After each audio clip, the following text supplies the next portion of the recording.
Hello, sweet friends, and welcome to The Way Through. I am so incredibly grateful that you can be here today to join in this conversation, especially considering the wonderful guests that we have sitting here with us for what for me is really to help you really understand a lot of the framework of things that we've discussed previously on the show. But more importantly, here again, bringing in someone, an expert, and someone who's been making a massive impact in the lives of others into the conversation and giving you another gateway of maybe looking at how you can support yourself through your healing journey as well. I have the privilege today to have Dr. Darren Weissman in conversation with me here today. Dr. Weissman is a leading chiropractic holistic physician. He is an author and a renowned expert on the subconscious mind, which of course you've been tuning into this show so you know and understand the framework and impact that the subconscious mind has in terms of the scope of our worthiness and what can become possible in our lives.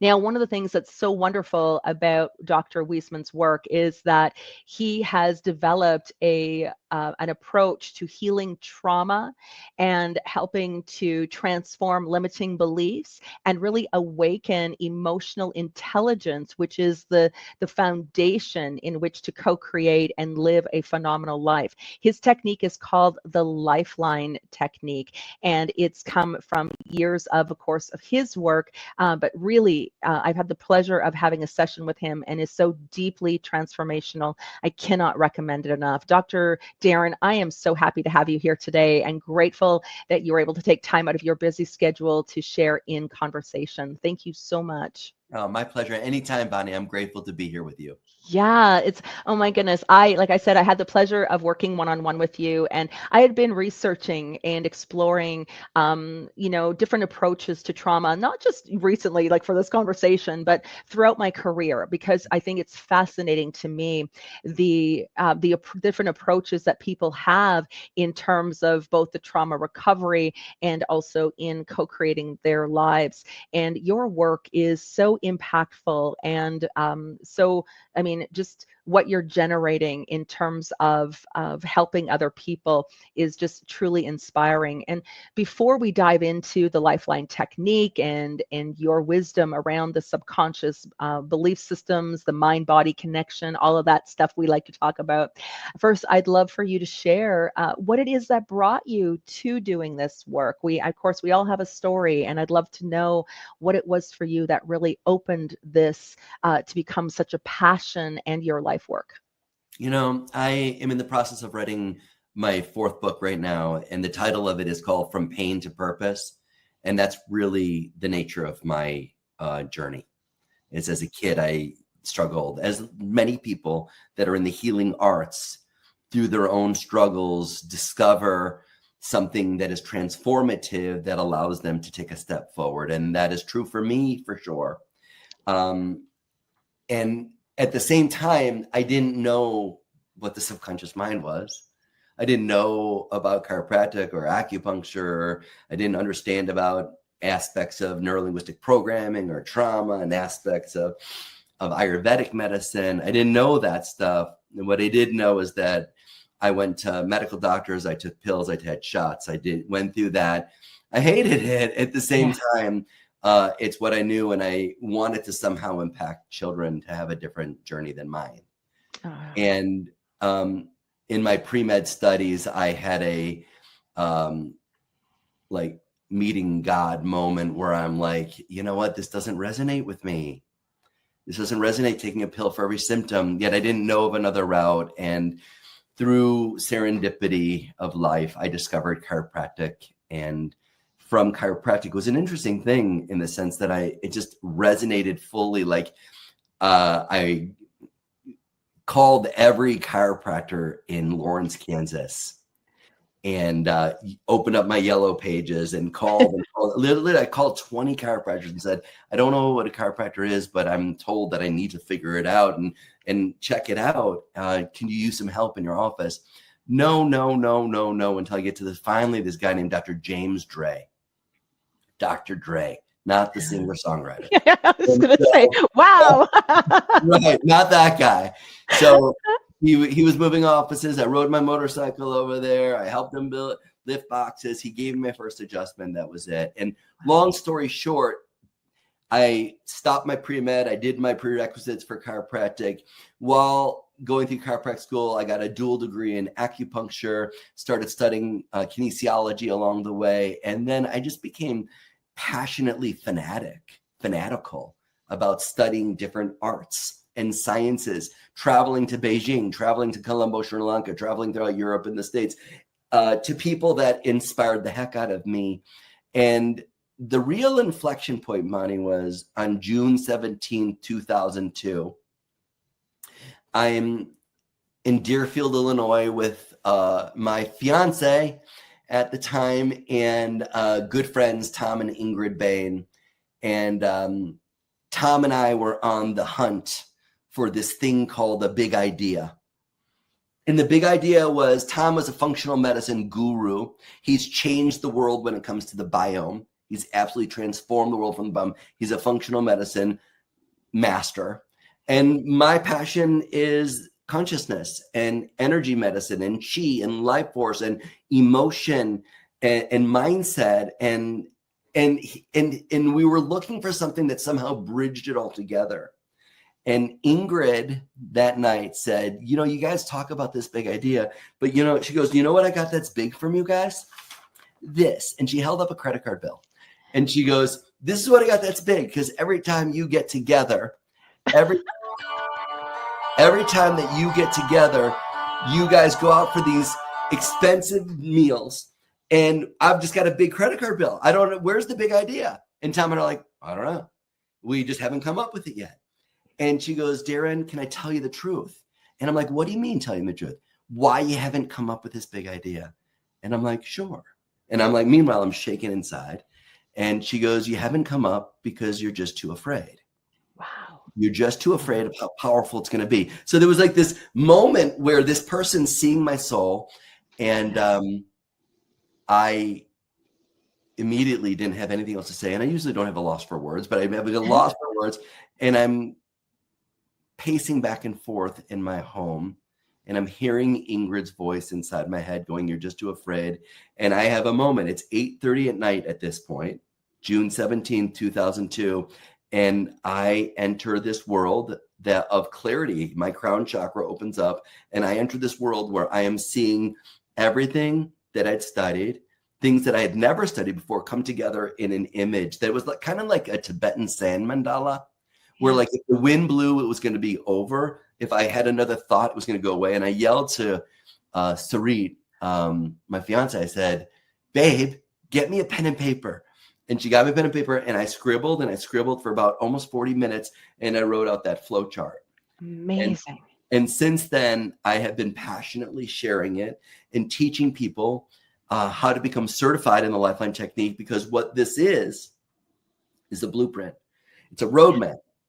It's a step-by-step process on how to bridge the gap between the conscious and the subconscious mind so that we can evolve the memories that are frozen in time, that hijack our nervous system, that hijack our biology, that hijack our behavior. And we evolve them through a step-by-step process that allows us to change these patterns that are ultimately causing us to live a painful, suffering life. So that's the nature of that inflection point of waking up. Oh my gosh. I love that so much, because I think that's, I mean, a big piece of it. We look at, you know, through this connection to the non-physical world through the show. This is, I mean, a part of, you know, the work that I do, and of course that you're so passionate about as well. But it's in understanding that this wisdom is something that begins to come down. It's almost like you received a download. You got directive from your higher self or your higher power that said, this is what you're meant to do with your life. This is why your soul chose to incarnate into this world at this time, and so powerful. And I love how the image was given, and you were just able to formulate from that vision this incredible process that really unravels so much. And what I think was so powerful in what you said is that from what was frozen in time, because that's to understand for those who are tuning in, when you've had experiences in your life that are traumatizing or any aspect of wounding, there's not just the impact in terms of the psychology of your psychology that gets affected, your energy gets affected. This gets frozen into the system, and it serves as the factor that imbalances within the nervous system, just as Dr. Darren had just shared. So I'm just curious here, again, and really if you can bring in this understanding of the mind-body connection, because it's such an important part. The subconscious belief systems that are formed as a result of those experiences, the energy impact of those experiences, how we get frozen in time, that framework or operating system, it really can either contribute to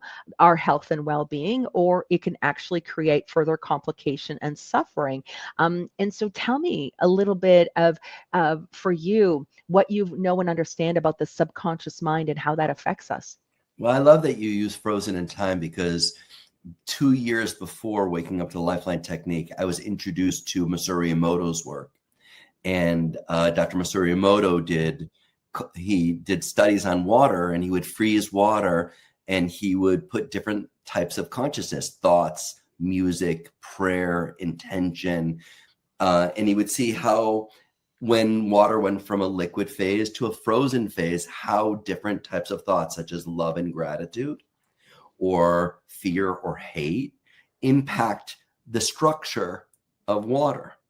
And so when there is a consciousness of love and gratitude versus fear or I'm not enough, that water, when it in a love and gratitude state, forms this beautiful crystal.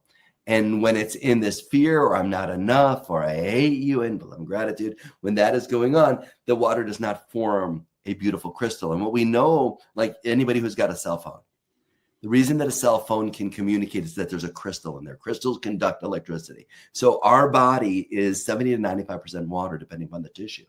And so when I thought, when Masaru Emoto, I'm like, that's really interesting that thoughts and words and feelings have I did. But then I thought, how are the subconscious thoughts, feelings, beliefs impacting the water that makes up our body? Yeah. Right? How is that? Because it's one thing to be like, oh, be positive, be optimistic, change your attitude, make a New Year's resolution, set a goal. Right. Yet there's another world that lives below the surface, and it's invisible. It's subconscious. Like, I would imagine that your listeners are very aware of the nature that the subconscious mind, they say, makes up 90 to 98%. I think that that's wrong. Yeah, I agree.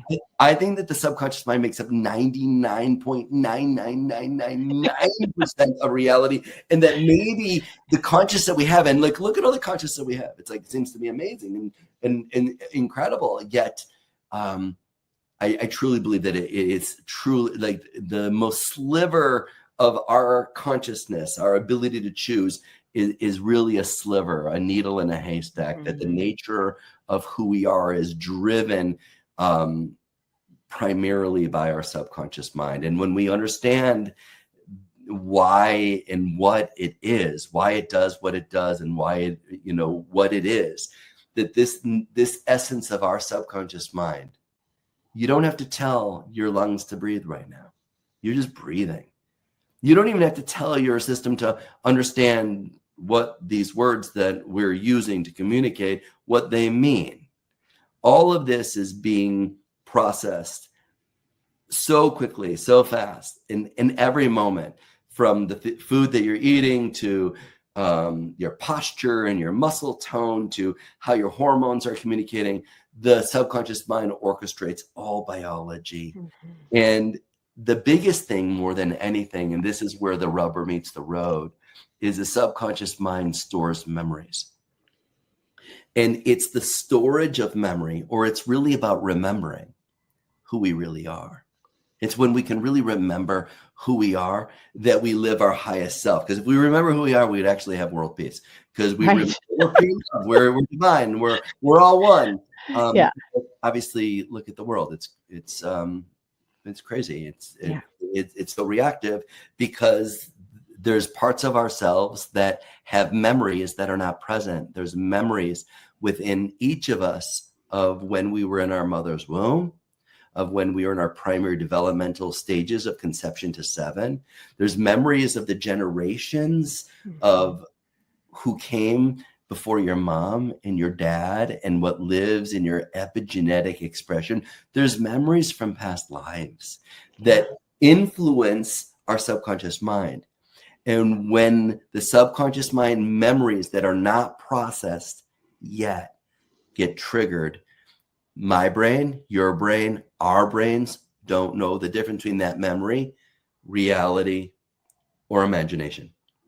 So having a way to navigate and communicate with this part of ourself, our subconscious mind, that's attempting to create a relationship with us. The subconscious mind speaks through us and to us through our body. How does it reflect? How does the mind affect our body? There is no body without a mind. Wow, there is no body. There's no body. There's no body without a mind. That's a wild thing. Like, well, what do you mean there's no body without a mind? Like, all right, tune into your elbow. Think about your elbow right now. Like, connect to it. Like, your elbow doesn't know itself. The way we know our elbow is like, oh, my elbow's here and I'm thinking about it. And as I bring my attention to it, I can feel my elbow. But otherwise, that aspect is my mind and its relationship with my body.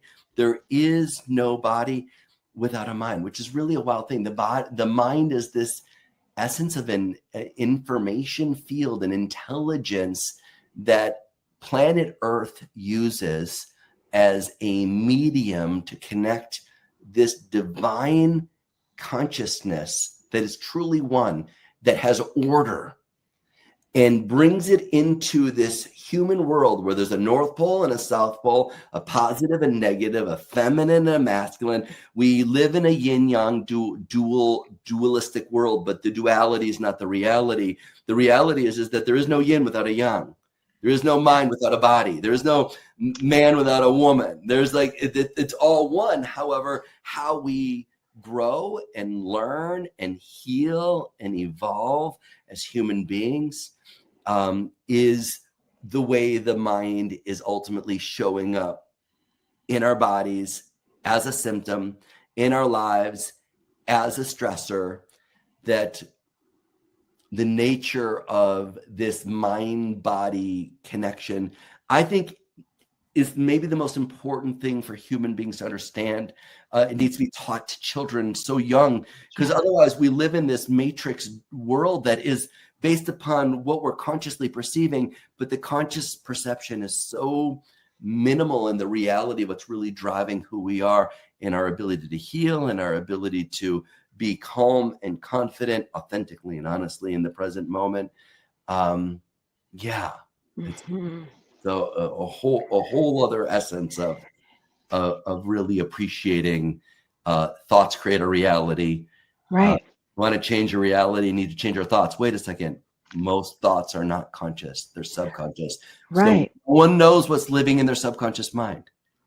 Well, and this is the brilliance of course, the work you do, and of course, why, when I look at my own journey and how I support and help my clients, it's to recognize that even the best intentions that we have for our life, there is an overriding system. There is, when we talk about the saboteur, what sabotages us, it's not the one who feels insecure or doubtful or maybe feels that they're not worthy on some level. I mean, that there's an influence of that there, but what is at the core of it, what is actually sabotaging our best intentions, our prayers, what we're looking to create or even manifest for our lives, is what's going on within the subconscious paradigms. It's what's going on. It's the override system. So thank you, because I think you are the only other person that I've ever met that has ever said that this isn't just a 90-10, this is a 99.999.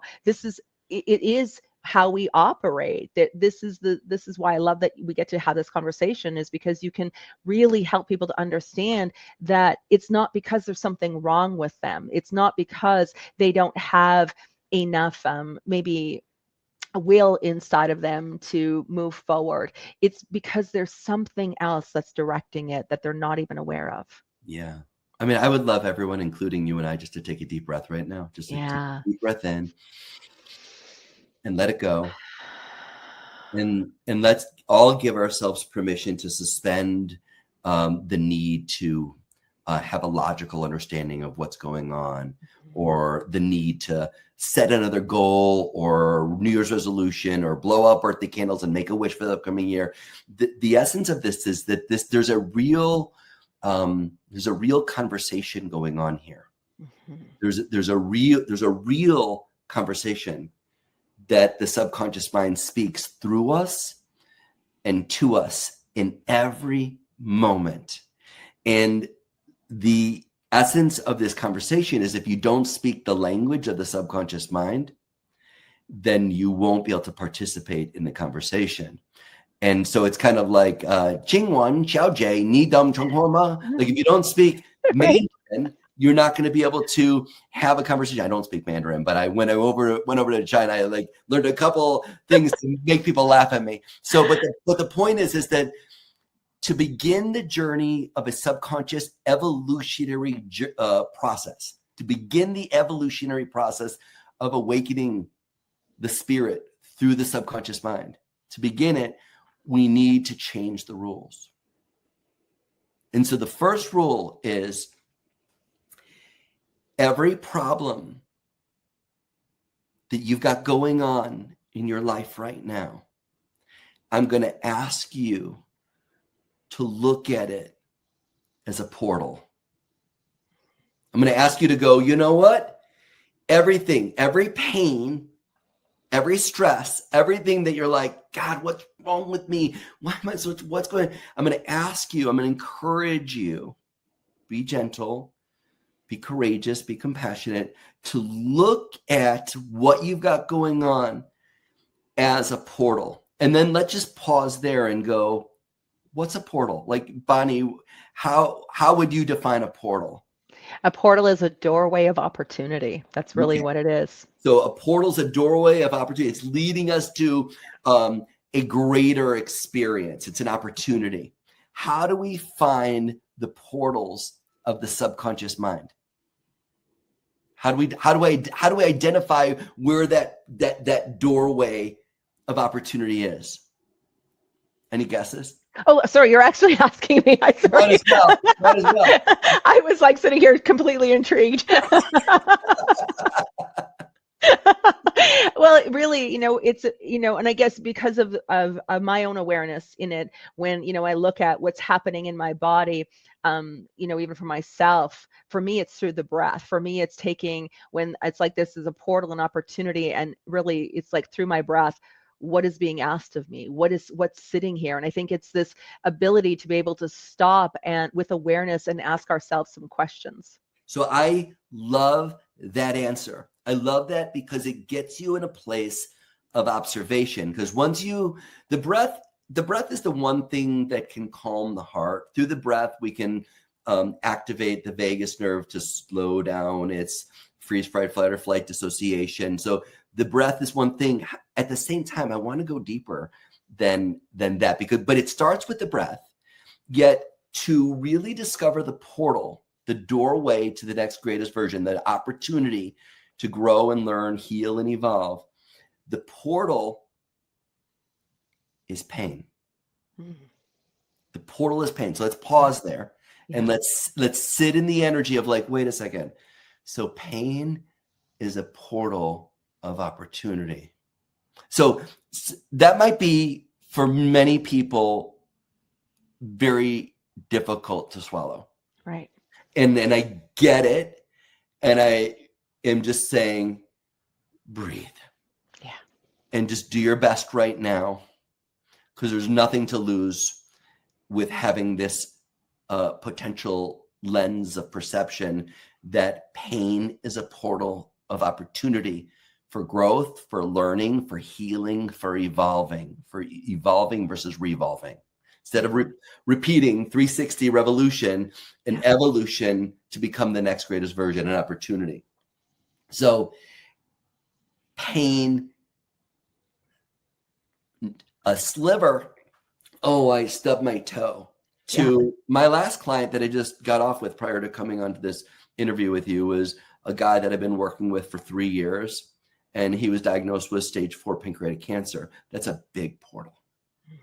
It's a big portal.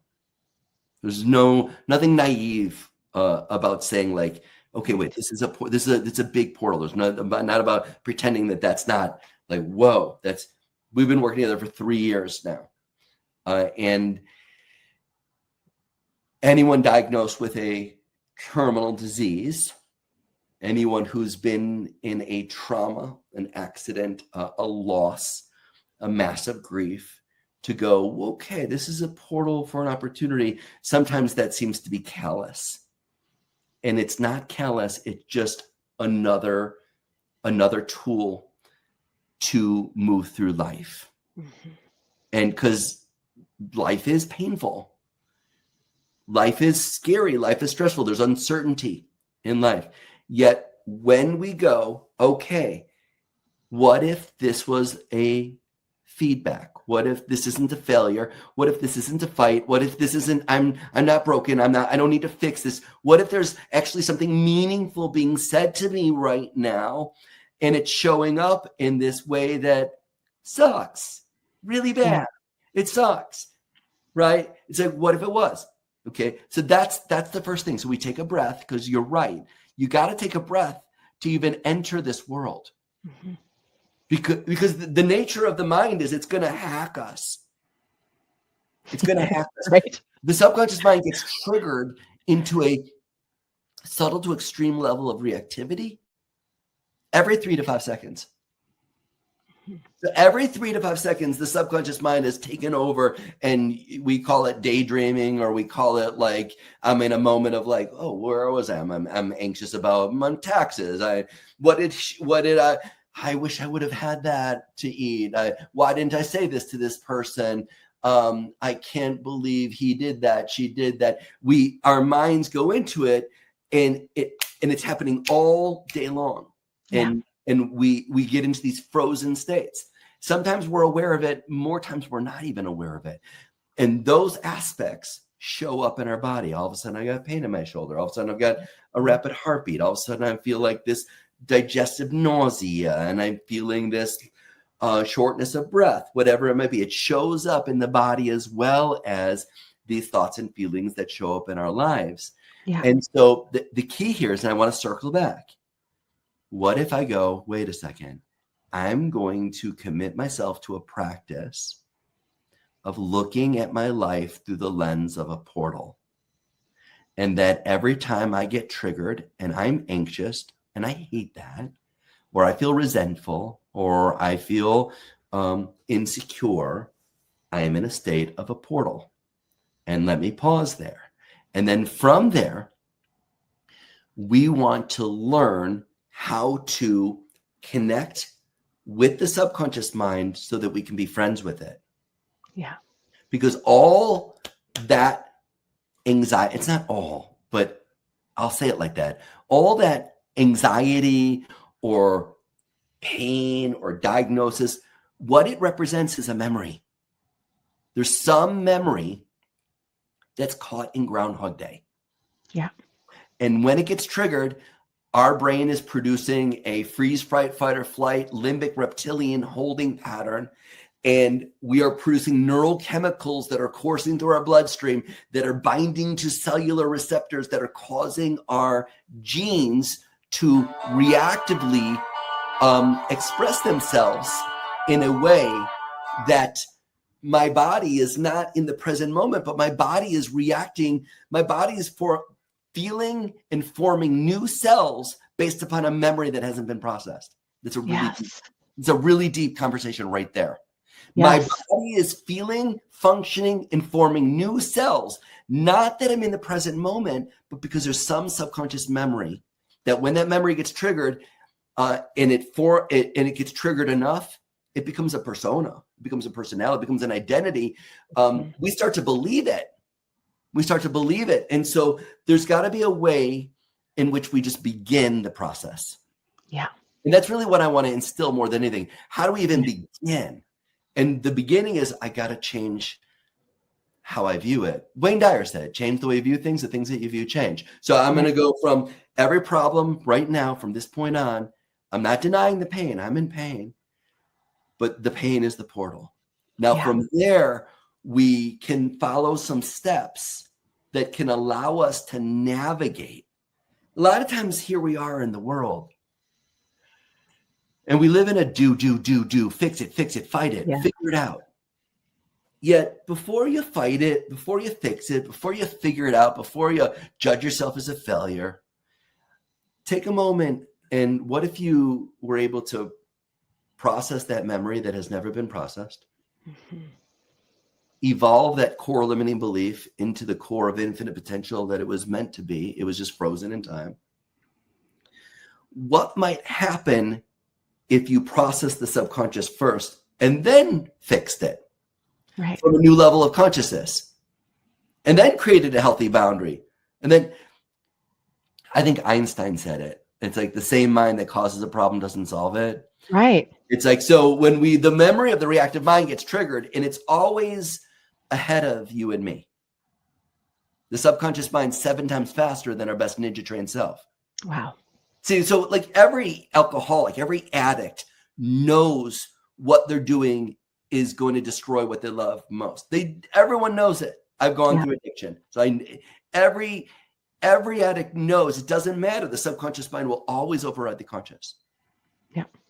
So the beauty of it is that when we can create, first and foremost, the platform and a foundation of a portal, then we can follow step by step process that bridges the gap and allows us to plant a seed in the fertile soil of the subconscious mind so that something else starts to grow there.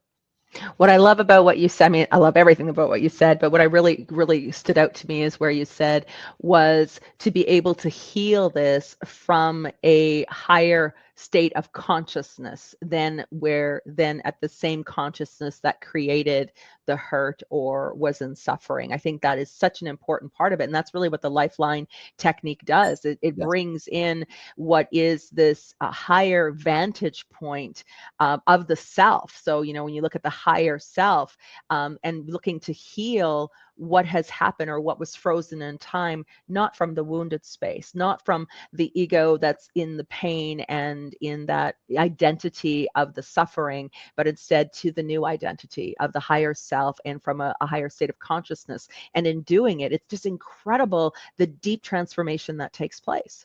Yeah. Yeah. Big time. Yeah. Big time. Yeah. I mean, we all have different parts of ourselves. I mean, Schwartz's work of parts therapy, and we all have different parts of ourselves. In the LifeLine technique and in the coaching program that I do with people, I help people to really have an understanding that there is always inside of everyone a higher self. It's always there. It's got masks over it. Yeah. It's got masks that have formed. And when these parts get triggered, the child that goes into freeze or fright comes to life. And that part shows up as a unique way of thinking and feeling and behavior and belief. That turns into a part that wants to avoid, run, flight. We turn into the flight nervous system. That's the flight. There's a flight way of thinking. There's a flight way of feeling. These are all subconsciously driven patterns. This part that wants to just fight, do, please prove. These are reactive masks that we all have that are survival based upon memories that live in our subconscious mind. But within each one of these parts of ourselves, ultimately lives a seed that allows us, when we can process these subconscious parts, where the highest self starts to grow within us. And when there's consistency with it, we become more calm and confident and peaceful and clear in living from our highest self. It doesn't mean that we don't have pain, fear, and stress. Right. Pain, fear, and stress is part of life. It's part of being on the planet. It's like, oh, I touched the fire. I mean, you don't need to be in a fire to know it's hot. Yeah, you're right. Right. So pain's not bad or wrong. It feels bad and wrong, but it helps us to create healthy boundaries.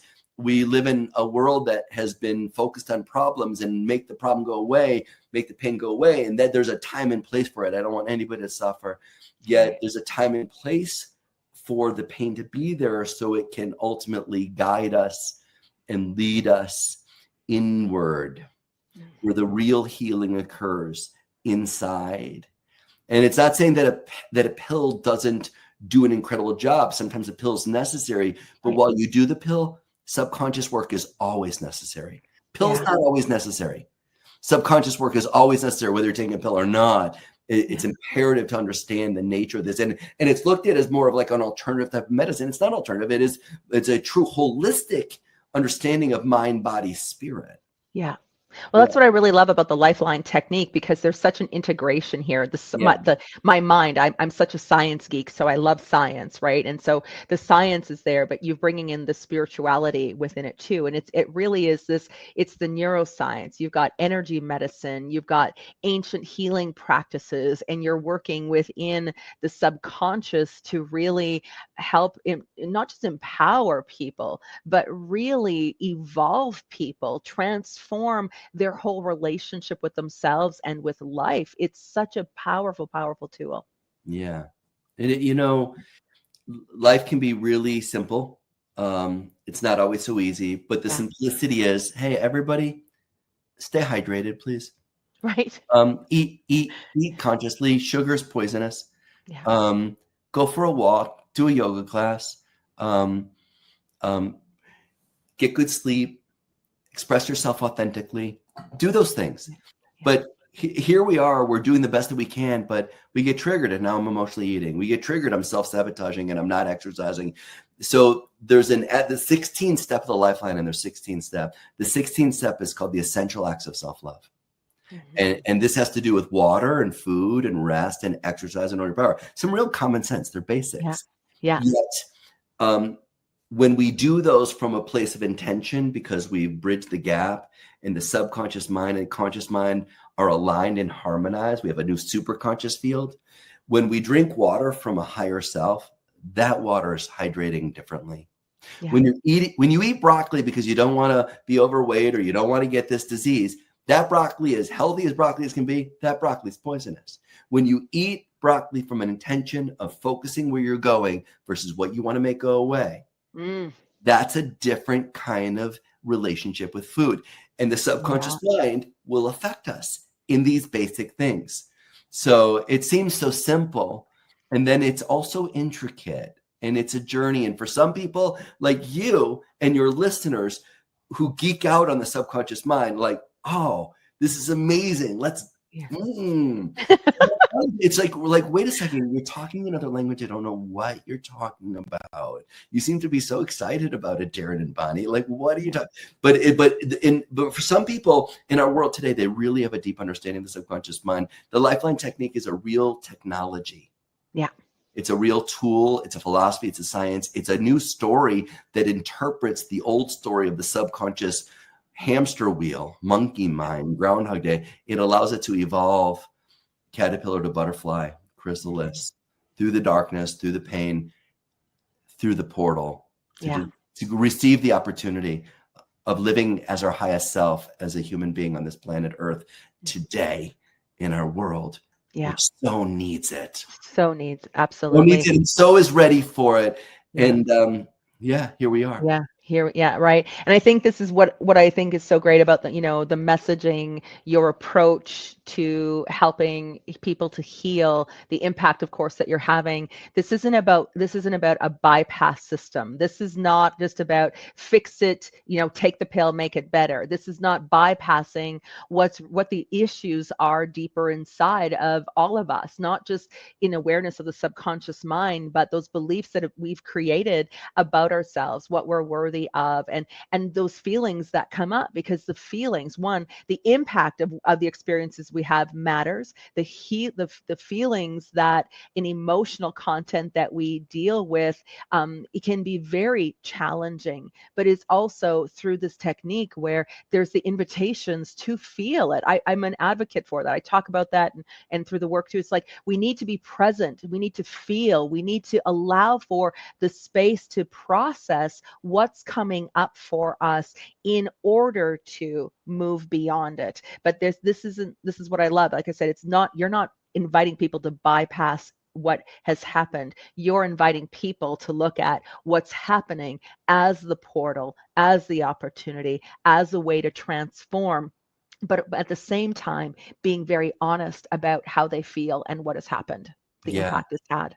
Yeah. When the subconscious mind gets triggered on the subtlest level to the extreme level, it does something that I call a spirit protection reflex. And once the spirit protection reflex has been activated, we are hypnotized. We're in amnesia. We're programmed to forget. We're programmed to forget. I'm not going to go too far into it, but we're literally programmed to forget. Once that happens, now the autonomic nervous system takes over and we're in the sympathetic freeze, fight, or flight. At that point, we're not capable of processing emotions. Yeah. And once we're not capable of processing emotions, now we're cognitively distorted. And when we stay cognitively distorted, we become assumptive, we become defensive, we become pessimistic. We have magical thinking versus being grounded in the present moment. That loops long enough, we literally form personalities and identities, which ultimately at the core of every portal, the core of every subconscious spirit protection reflex, the core of it is some level of an unmet need that lives in our subconscious mind. It's that when I'm in my mother's womb and my mom is going through whatever it is, there's a lack of safety, of worth, of freedom, of expression. And the essence is that we're all healing from something throughout our lives. We all are. We all have a story. We all have a story. Yet, you know what? What if you could actually bridge the gap between where you are and what's living inside of you, this portal, and you be the author of the story versus the memories of mom, of dad, of grandparents, of past lives? What if you could actually be the author and write the rest of your story in your life so that you can see yourself here and where you come from and where you're going from a place that is truly awake? Yeah. Truly awake. Oh my gosh. Like I 100%, like I just like mic drop right now. So inspiring, so well said, Dr. Darren. I mean, the wisdom and that you have to share is just so inspiring, and thank you. For those of you that are tuning in there, I mean, there's so much in this conversation. Of course, time goes by so quickly, and I feel like there's so much more, which means I know I need to have you back on the show at some point in time so we can talk more. But there's also, for those of you who are really intrigued by what Dr. Darren has shared or interested in his work, I really encourage you to seek him out. You can, it is the website is LifelineCenter.com, where you can learn more about the LifeLine Technique, about Dr. Darren's work, whether you work, in individualized sessions or you're interested in the certification program that he offers. I really encourage you to research this because it is impactful.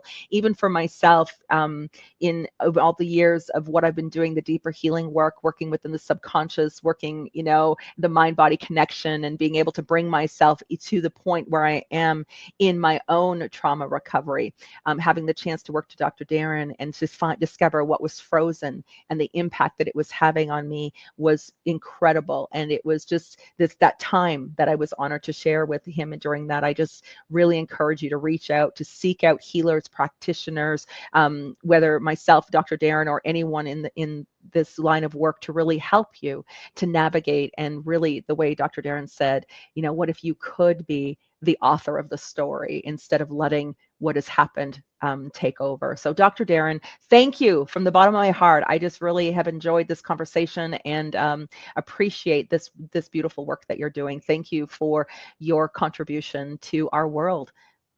Thank you for being courageous, Bonnie, and creating a platform for people to learn. You're precious. You're such a bright light, and I'm honored to know you and to spend this time with you. Thank you. Thank you. So, sweet friends, if there was something on today's episode that really stood out and that you feel would be helpful for a friend, of course, please be sure to share this episode with them. And don't forget to subscribe across all of the platforms and be a part of future conversations. Thank you all for being here. And until next time, remember, irregardless of whatever challenge is happening in your life, there is always